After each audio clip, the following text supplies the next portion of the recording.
This badge is supposed to stand for something. It's supposed to stand for the obligation somebody takes to serve and to protect their community. Every officer takes that sworn statement. It's on the side of police cars. They are to serve and to protect. That flag, the United States flag, means something. When somebody in the National Guard takes an oath to uphold and defend the Constitution of the United States and the laws of our country and the laws of the state of Georgia, it means something. But to the defendant, it meant nothing. He took those oaths, and as you've seen through the trial, violated them time and time again. He didn't serve. He didn't protect. He abused. He took his power, he took his badge, and he used that to violate the law. He used that to murder. He is a cop-turned-killer. I told you in the opening, there is nothing hidden that will not be disclosed, and nothing concealed that will not be known or brought out into the open. I am certain that the defendant hoped this would never come to light. Hoped that nobody would ever find his gun laying in the woods next to Susana's murdered body. But the reality is it has come to light. And he faces justice now. Despite having hidden, covered up, lied, stolen, he faces justice now before you. Ms. Drake went over some of the law. The judge is going to give you this document. This document is 21 pages of the law. It's going to charge you about every area of the law that you should consider. Ms. Drake went over several of those. And I want to point out a few that I think are important. I don't want to spend a lot of time on them because you're going to have them. You have a copy of them, each of you will. You'll be able to read them exactly and precisely for yourself. But there are a few tenets of the law that form and frame how trials happen, how you should consider the evidence in this case, what your obligations and responsibilities are. The charges in the indictment, malice murder. What does it mean? What is malice murder? We oftentimes, in Georgia, we have a unique system. We have two different charges for murder. It's malice murder and felony murder. In other states, you may hear first or second or third degree murder or premeditated murder. Those don't exist in Georgia. There are just two. It's malice murder and felony murder. And both of them are charged in this case. And I think it's important for you to understand what those mean and what the elements are. Here it says, and you'll have this charge in the jury room, it says exactly this, that it requires that you find the defendant caused the death of Susana Morales. He did so unlawfully and with malice aforethought. Right? That's a legal phrase. It's in the law and it's in the statute. It says malice aforethought. But what is that? What is malice? This is what it is. It's when someone acted with deliberate intention to unlawfully take the life of another person. You'll read in there, it's not premeditation. It doesn't mean that this had to be months or weeks or days or even hours of premeditation. It means it can happen in a moment. But it has to be intentional. Right? And that's what malice means. You're going to get the full charge in there and you can read it. In this case, we believe that the defendant acted with malice, that he intentionally took and snatched the life of Susana Morales on July 26th of 2022. There is felony murder. Felony murder happens when somebody causes the death of another person while committing a felony. And it doesn't require malice. You don't have to find that he intentionally did it. It could be accidental in felony murder. It could be an accident. I didn't mean to kill her, but in the commission of a felony, she died. That's the definition of felony murder. It's charged in all kinds of instances. In this case, it is charged that he kidnapped Susana Morales. We're going to get to the facts. Ms. Drake brought up that there's no evidence of kidnapping. And I strongly disagree. And I will show you exactly what that evidence is. But the felony that the state has alleged is that the defendant was committing kidnapping. He took Susana. He took her, he threw her phone out of the car, and then ultimately drove her all the way to Tequila, and where he killed and dropped her body. That is kidnapping. And if in that process of kidnapping her, she dies, that's felony murder. That's the definition. Kidnapping means to abduct or steal away Susana without his authority. Without his authority, without lawful authority. Not using a badge, he didn't arrest her. There's no police report. He didn't arrest her or lawfully take her with his badge as a police officer. Unlawfully, without authority, took Susana Morales, held her against her will, and it caused any sort of bodily injury. It could be a scratch. In this case, it's her death. Attempted rape. Rape is a pretty obvious crime and what it means. It means to forcibly have sex with a man, forcibly raping and having sex with a woman against her will. Right? And there's a charge on it in there, the full definition of what rape is. What is attempted rape? What means you attempted to do that?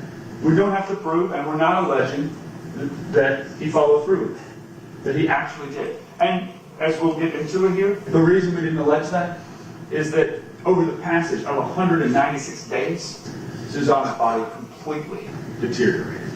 She was 100% skeletal. Couldn't recover semen. You can't recover forensic evidence of that nature on a body that's completely skeletal. And so there is no way to prove that he actually raped her. The charge is attempted rape. And what attempt means is that you have to commit some sort of substantial step to further the crime. Right? I can't just think about it. It's not just a thought crime that he wanted to rape her or that he thought about raping her. That's not enough. Attempted rape means he took a step towards doing it. And here, the step is that he kidnapped her. And as we'll go over here in just a little bit, her body is found completely naked. No clothes whatsoever on her body. And lastly, false report of a crime. This requires that he willfully and knowingly made a false report of theft to Officer Merkley with the Gwinnett County Police Department. Ms. Drake told you he's guilty of that. Right? That might be the easiest obligation you have, but it's significant that she said it. Right? We're going to watch portions of his interview. You're going to get to see here in just a second again what he said. But he lied. Repeatedly. Over and over and over and over again to detectives. Not just one detective, not just two detectives, not three, 4 detectives. Lied for 3.5 hours about, I didn't drop the gun. It was taken. I promise. I wouldn't lie to you. What you will see at the end of this case is that the defendant doesn't know how to tell the truth. Everything he says is a lie. Everything in the interview he said is a lie. And if he's lying about that, ask yourself, why is Ms. Drake admitting that, but not any of the other stuff? There's a charge on reasonable doubt. This encapsulates this entire process. Reasonable doubt. The state's burden, as Ms. Drake pointed out, in every criminal case, whether it's shoplifting or murder, is that we have to prove the defendant's guilt beyond a reasonable doubt. Right? It's such a common phrase that it's ingrained into most of our minds, and in our daily lives we hear that phrase. And oftentimes we misconstrue that phrase. What does it actually mean? Oftentimes we use it in common vernacular and daily life to mean that we've got to be positive. Right? We've got to be 100% sure and certain of things. But that's not what it means. Right? And in fact, who's really 100% certain of anything in life? right? There's an old adage, the only thing certain is death and taxes, right? But even that is somewhat of a joke, right? Being 100% certain of anything in life, am I 100% certain that after this I'm probably going to go eat? No. I would like to think that maybe I will, but I'm not 100% certain of that. And the reality is we're not 100% certain of almost anything in life. That's not what reasonable doubt means. What it means is a doubt based upon common sense and reason. You're going to get the full charge. You can read it. It is, as was previously stated, a doubt of a fair-minded, impartial juror honestly seeking the truth. Right? But a phrase that is very important here is common sense. I'm going to explain to you why that's important. It also means not beyond all doubt. It doesn't mean that you have to go back into that jury room and convince yourself beyond every single doubt of the defendant's guilt. That's not what reasonable doubt means. You are authorized to convict him even if you have a doubt. That's what the law is. It's a reasonable doubt. And we're going to talk about that. It's not a mathematical certainty. I do not have to foreclose every other possibility, as Ms. Drake said. You are not searching for doubt. Ms. Drake brought this up at the end of her closing. That is not the job of a juror, to go and search and come up with wild theories that could possibly be true. Right? That's not the job of a juror. Right? As you go back there, if you have reasonable doubts, ones that make sense based on your own common sense, those are reasonable doubts. And it's not vague or arbitrary. It means, and those are legal phrases that we use, but what that means, and you're going to see it in the charge, it means that it can't be something that's just, I can't place my finger on it, but it just seems like maybe there's a doubt, I don't know. It has to be something concrete that you point at with common sense and reason and arrive at. And the point here is that it is based on your common sense. You're going to read that in the charge. Why is that? Because in our jury system, we ask jurors to decide cases for which they've never heard about or seen about, and based on evidence presented solely here in the courtroom. And how do you do that as a juror? Well, you don't walk through that door or that door and check your brain at the door. You are expected. We asked you to be on this jury. We selected you to be on the jury because you each carry with you your own life experiences and common sense, and you are to employ those in the reasoning and resolution of this case. I like to explain reasonable doubt this way. I look at this photograph and I ask, what made these tracks? Is it reasonable to think that a dog walking on the beach made these tracks? Yes, that's reasonable. And why is that reasonable? It's reasonable because I have life experience, and I have common sense, and I have a dog, and I've been to the beach, and I've seen a dog walk on the beach. And in my life, I've watched dogs walk on the beach. And I've seen what happens when a dog walks on the beach, and I've seen the paw prints that a dog leaves on the beach. That's reasonable for me to conclude that a dog made this. But let me ask you, is it possible something else did it? Yeah, sure. It's possible that before I took this photograph, I came along with a fake dog leg and stamped dog prints in the sand as I walked along and took this photograph. That's possible. But is that reasonable? When you see this photograph in your common sense, what's the first thing that comes into your mind?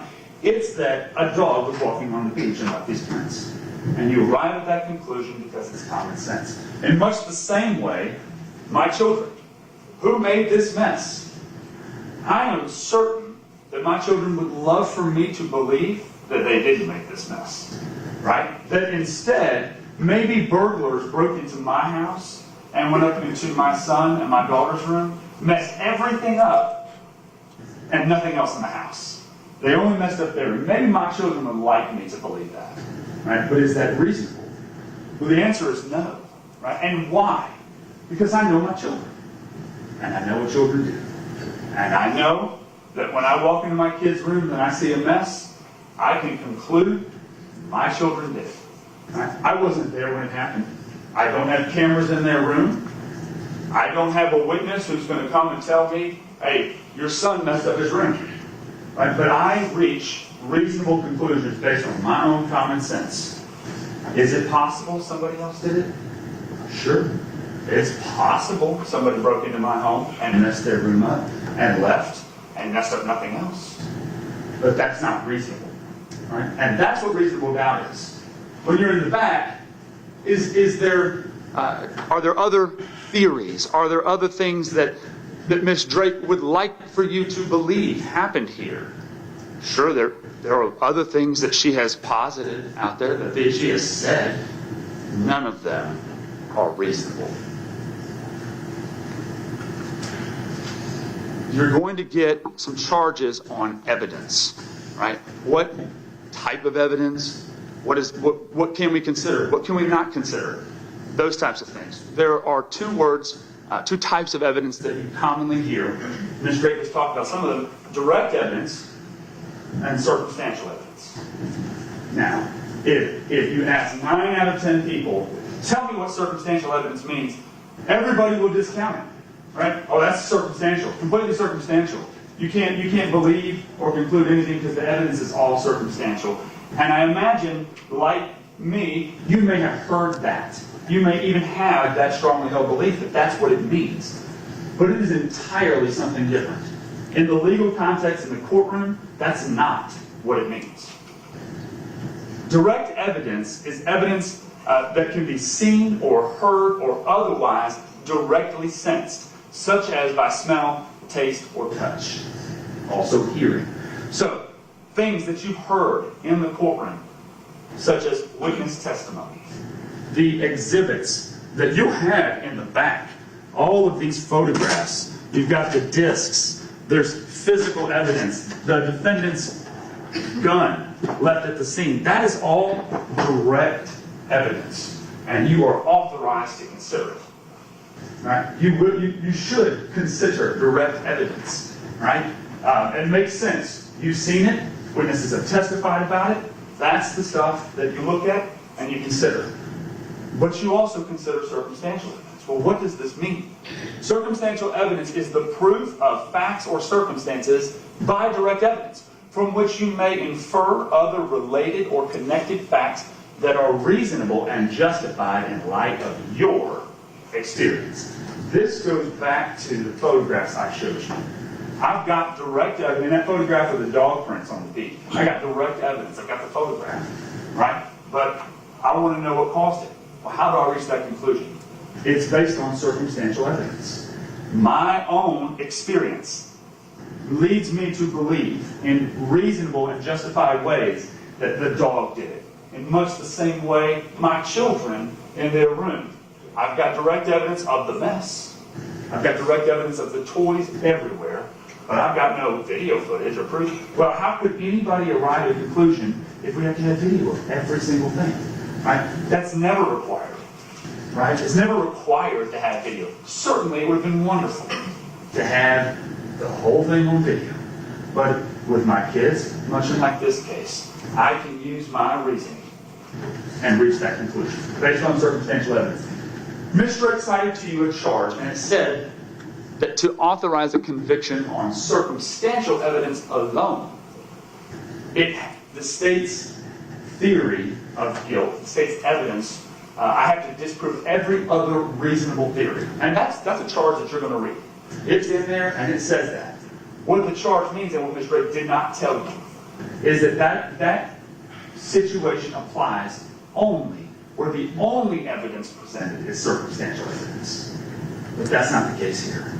You have direct evidence to consider. You have all of the exhibits. You have your recollection of what every witness said and the notes that you took to help you with that recollection. That's direct evidence. That, in conjunction with the circumstantial evidence, you are authorized to consider all of it. The direct evidence, the circumstantial evidence, and arrive at reasonable conclusions based upon that. I utilize this as an example. This is direct evidence. I don't need much more to know that the dog chewed up the pillow. He is actively, currently in the process of doing it. But how does that change whenever I find this? Right? I don't have a photograph of the dog chewing up the stuff. But I do have some direct evidence. I've got the mess. And I've got circumstantial evidence, which are my reasonable inferences from that evidence. What does all of this mean for you? What it means is that you use your common sense. That's all we're asking you to do. And I hope that as you walked in here and sat down for the first time and started hearing this evidence, that all of this that you heard makes sense. This is common sense, what happened here. We don't have to go hunting for Bigfoot in the woods here. This is obvious of what happened to Susana Morales. You will use your common sense. But there are some strategies that the defense has used in this case to try to mislead you, to try and lead you astray. There's a quote, "They muddy the waters to make it seem deep." All right, what does that mean? Well, if you've ever seen a stream, if you've ever seen a creek bed or a river, oftentimes that water can be very clear and you can see all the way to the bottom. You know just how deep it is, and you know what's on the bottom of that. You know what lurks beneath the surface. You can see it. But muddying the waters, what happens when somebody comes in and takes a stick and stirs everything up so that you can't see, or so that it doesn't appear clear to you. And it's distraction. It's taking your focus off of what's important in the case and coming up with random theories and conjecture that makes no sense in light of this case and in context. There's another defense strategy. This is a red herring. And we may have heard that phrase in psychology or in human reasoning and thinking. What is a red herring? What's an actual fish? Red herring is a fish. And where did this phrase come from? When, back in the day, hunters would use hunting dogs to track animals. Foxes, deer, whatever they were hunting, they would use hunting dogs. And oftentimes, in order to train the dogs, hunters would take a red herring fish and they would run it across the scent trail of the animal they were tracking. The whole point of that was to train the dog to ignore the scent of the red herring, because dogs, they pick up on scent. And they would follow the red herring trail. And they would not follow the right trail to what they were hunting. Right? And that's where the phrase came from. What it is the injection of irrelevant or unsupported facts, in this case, by the defense, that is meant to take you off the path, out of the hunt. It is meant to take you down some side path that makes no sense and hopefully distract you from the truth in this case. For instance, in this case, a focus on Synovia. That's a red herring. You'll hear again here in a moment, but you already heard from the defendant in his interview. She had nothing to do with it. Her phone records and his phone records, she's in Doraville and down at Peachtree Corners while he is out at the scene with her body. There's no questioning of Synovia on the stand whatsoever about, did you do this? Were you involved? Did you kill her? The defendant told you in his interview she had nothing to do with it. She didn't kill Susana. But it's a red herring, right? If we can distract you, if we can take you off course to something that doesn't matter, that's just not an issue in the case. Another one, and this is a big one. Drugs. What testimony did you hear about drugs? You heard that Susana liked to smoke marijuana. And she smoked marijuana. You heard the testimony in the case that she had tried a pill one time and wrote about it in her journal and said she didn't like it. And she told Axel, her boyfriend, it made me feel disgusted with myself. That is the evidence of drugs.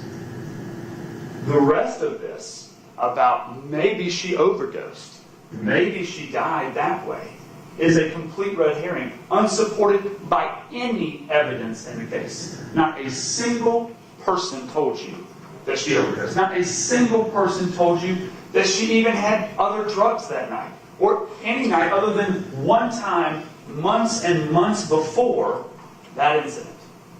That's a red herring. But these are the defense strategies. And the reality is, when the evidence in the case is so overwhelming, when it points so dramatically to one conclusion, to one person, the defendant, Miles Bryant, as being the only person involved and responsible for Susana's death, what other choice does she have?